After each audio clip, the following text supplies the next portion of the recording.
Hello guys, welcome to my channel on psychology and spirituality. तो आज हम बात करेंगे ग्रुप टेस्ट ऑफ इंटेलिजेंस के बारे में।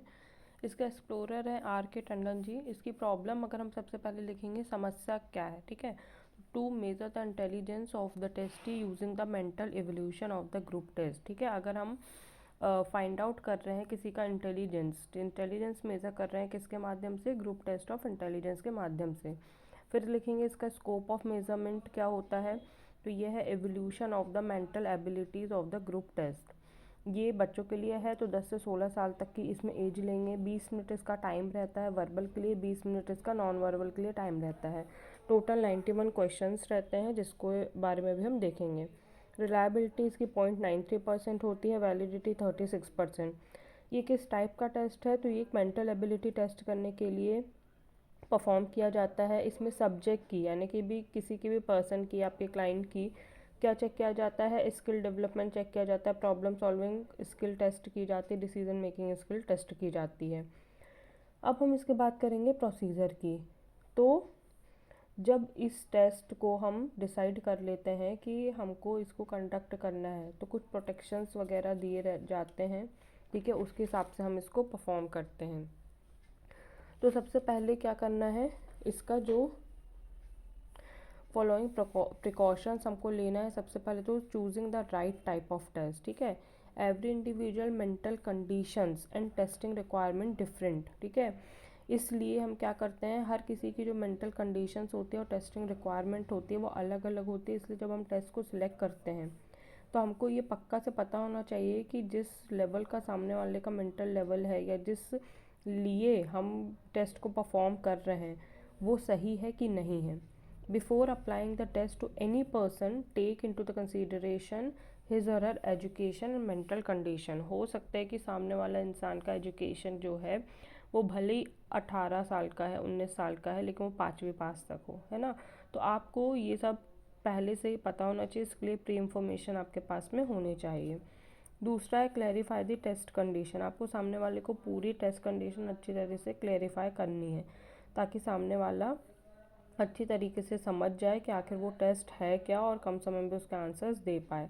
सामने वाले को इंस्ट्रक्शन देना है टेस्ट के बारे में, टेस्ट की प्रिपरेशन करना है, इंस्ट्रक्शंस को केयरफुली आपको सामने वाले को देना है।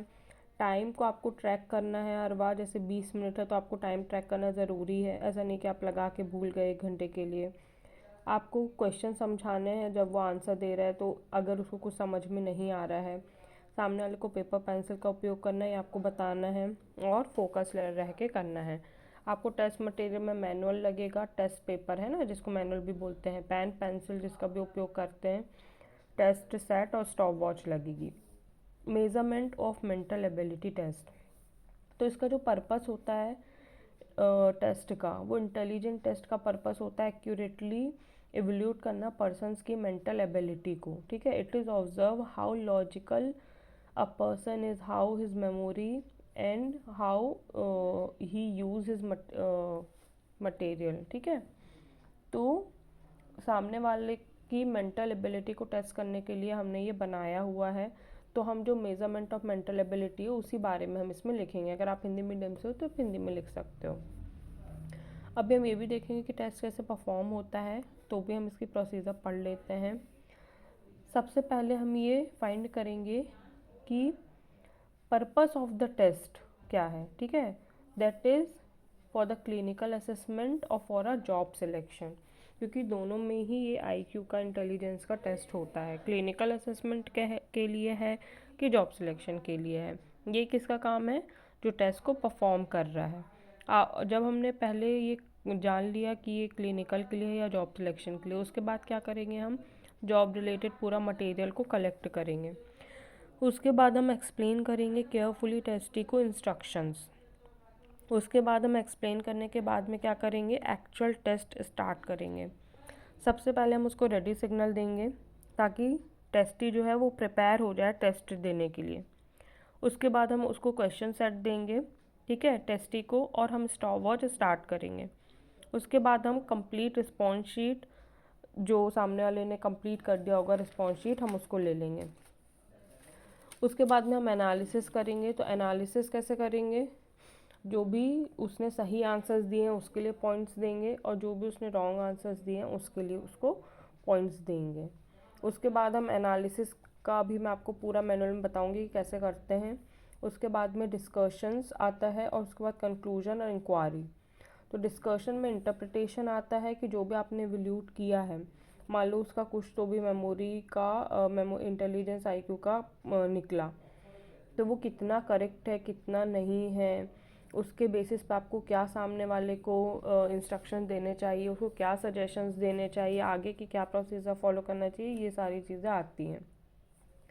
उसके बाद आता है कंक्लूजन, ठीक है, कि the purpose of the intelligence test is to assess the person mental ability, problem solving mental ability उसकी कितनी कैसे आई है ये कंक्लूड करेंगे। जो रिज़ल्ट ऑब्टेन हुआ है उसके थ्रू टेस्ट क्या इंडिकेट कर रहा है, क्या इम्प्रूवमेंट एरियाज़ हैं वो कंक्लूड करेंगे। और इंक्वायरी में हम जो टेस्टी रहता है उससे पूछते हैं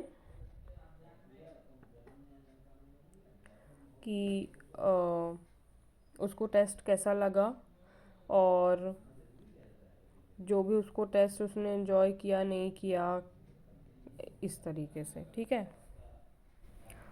ये ग्रुप टेस्ट ऑफ इंटेलिजेंस का मैनुअल है। इस तरीके से आपको 91 क्वेश्चंस दिए रहते हैं, ठीक है। इसके मैनुअल में भी लिखा हुआ है कि 91 क्वेश्चन दिए हैं और 20 मिनट का आपको समय दिया गया है। आपको जो प्रश्न सही लगता है वही केवल सही उत्तर का चुनाव करना है, ठीक है। अधिक से अधिक प्रश्नों को सही देना है। सही देना है मतलब जो आपको सही लगता है वो उत्तर देना है। और इसमें कोई ऐसे प्रश्न नहीं है जैसे ये है क्रमानुसार रीजनिंग के क्वेश्चंस हैं, ध्वनि का अर्थ क्या होता है ये, तो इसमें कोई सोच विचार वाले क्वेश्चंस नहीं है। इसमें जो सही है तो सही है और नहीं है तो नहीं है। तो ऐसे करके आपको पूरा, और बीच बीच में उसको बताना है कि 20 क्वेश्चन होने के बाद जब तक आपको बोला ना जाए पन्ना नहीं पलटना है, ठीक है। 20 मिनट्स के बाद ही पन्ना पलटना है। उसके बाद में यहाँ तक 91 क्वेश्चंस हैं, तो ये जो क्वेश्चन शीट है वो सामने वाले को दी जाएगी और ये वो परफॉर्म करेगा, ओके। देखो, ये group test of intelligence for children का मैनुअल है। तो इस तरीके से आपको पूरा मैनुअल दिया रहेगा, ठीक है। यहाँ पे ये भी दिया गया है description of the test, sample administration, यहाँ इसकी स्कोरिंग भी दी गई है। तो हर करेक्ट आंसर के लिए 1 नंबर है, रॉन्ग आंसर के लिए 0 नंबर है, कोई भी नेगेटिव डिडक्शन नहीं है, ठीक है।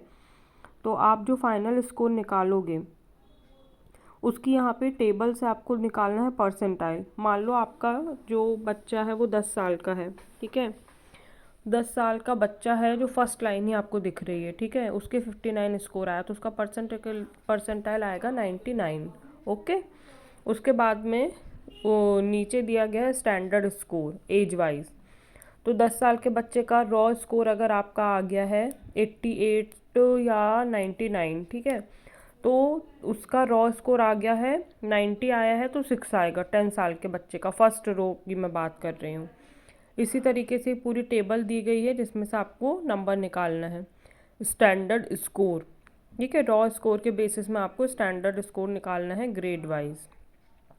यहाँ पे डेविएशन दिया गया है, डेविएशन भी आपको सेम करना है, रॉ स्कोर के बेसिस पे आपको डेविएशन निकालना है, ठीक है। यहाँ पे पूरी टेबल है, आपको बड़ी ज़रूर दिख रही है, बट जब आपका नंबर आ जाता है, जैसे यहाँ पर आया है, मान लो फर्स्ट रो है 76 आपका नंबर आया, तो 184 आपका आएगा, फोर्थ ग्रेड वाइज मतलब आएगा 184, ठीक है। डेविएशन जो है IQ यहाँ पे जो दिया हुआ है फर्स्ट नंबर की टेबल पे, मीन, स्टैंडर्ड डेविएशन और नंबर। तो जो एज है, जो स्टैंडर्ड डेविएशन अभी हमने निकाला है नीचे, उसके हिसाब से यहाँ पे आप चेक करोगे कि एज जो है वो कितनी आएगी, ठीक है। तो इस हिसाब से हम कैलकुलेट करेंगे और फिर हम फाइनल कंक्लूजन और इंक्वायरी करेंगे।